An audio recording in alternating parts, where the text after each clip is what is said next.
Olha só, hoje a gente vai mergulhar de cabeça num tema que fascina e, vamos combinar, causa muita discussão: o fim dos tempos.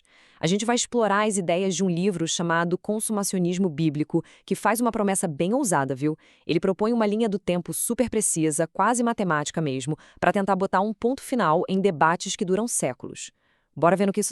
E já para começar, a gente se depara com um paradoxo que deixa muita gente com a pulga atrás da orelha, né? A igreja, ela vai ser perseguida ou vai ser protegida no fim dos tempos? Peraí, e se a resposta for as duas coisas?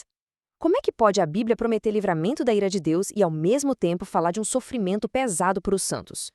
Pois é, esse modelo que a gente vai ver hoje diz que tem a chave para resolver essa contradição. Vamos entender isso direito? Ok, então, por onde tudo começa? Qual é o gatilho, o evento que dispara toda essa contagem regressiva? De acordo com essa linha de raciocínio, não é nada secreto não, viu? Pelo contrário, é um evento público, super claro, um verdadeiro ponto sem retorno. E aqui está o pulo do gato, o que diferencia essa visão de muitas outras por aí. A contagem regressiva, gente, não começa com arrebatamento, começa com um evento bem específico, a abominação da desolação.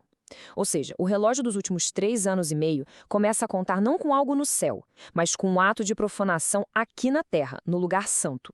Foi profetizado por Daniel e o próprio Jesus citou como grande sinal a ser observado. E olha só o que diz lá em Mateus 24,15. É o próprio Jesus falando.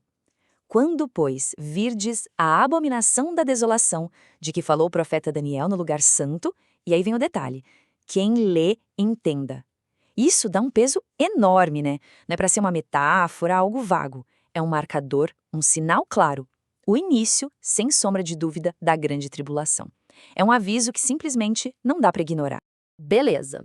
A abominação da desolação aconteceu. A partir daí, um cronômetro começa a rodar. A gente entra num período de teste que tem uma duração bem específica. E a grande questão é, que teste é esse? E quem exatamente está sendo testado? E o número-chave desse período é esse aí, 1260 dias. E não é um número aleatório tirado do nada. Ele aparece várias e várias vezes nas profecias, tanto em Daniel quanto em Apocalipse.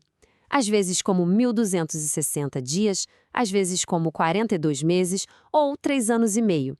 É o mesmo período. É exatamente o tempo que a besta, segundo a profecia, vai ter autoridade para perseguir os santos. Agora a gente chega no coração de toda essa teoria e tudo gira em torno da diferença entre duas palavrinhas gregas. Se liga só. De um lado, a gente tem thlipsis. Pensa em tribulação, pressão, perseguição. É o sofrimento que vem do sistema do anticristo, do mundo. Do outro lado, a gente tem orgê. Isso aqui é diferente. É a ira, o juízo direto de Deus, a punição divina.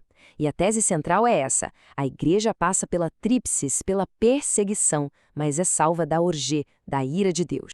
Então, durante esses 1260 dias, não é só caos e perseguição, sabe? É um período bem complexo. Na verdade, 3 coisas acontecem ao mesmo tempo. Enquanto o sistema da besta está dominando e perseguindo, a igreja está dando seu testemunho final. E, ao mesmo tempo, um remanescente de Israel está sendo protegido, preservado. Tudo acontecendo em paralelo. Certo, mas e aí? Como é que essa fase de tribulação termina? Agora a coisa fica interessante, porque a análise nos leva para um período de 30 dias que vem logo depois desses 1260. É o que o modelo chama de janela da redenção.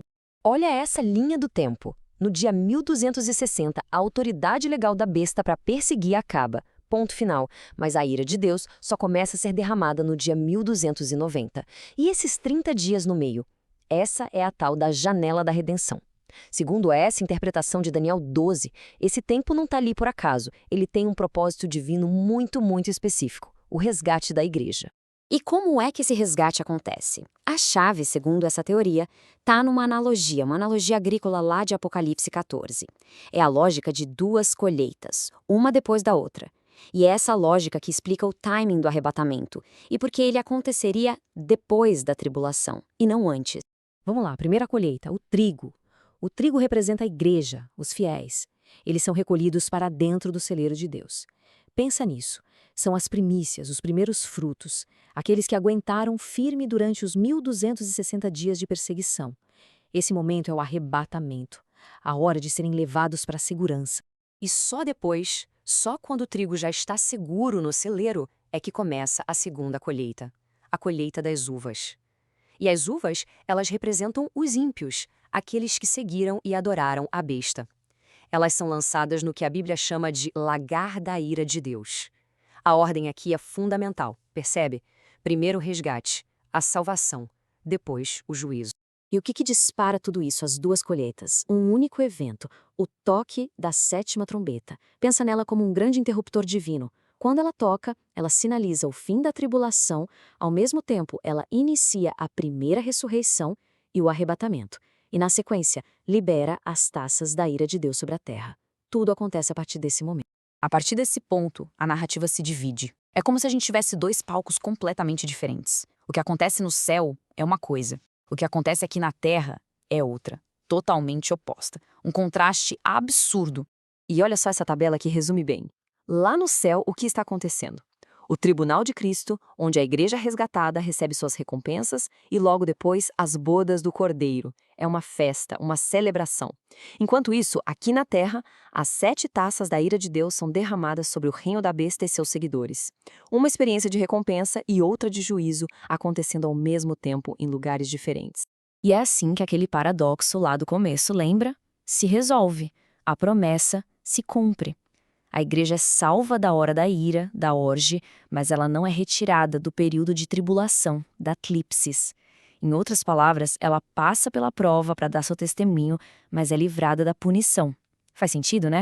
Então, a linha do tempo parece fechar direitinho, né?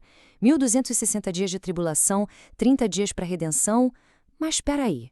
A profecia de Daniel não para no dia 1290.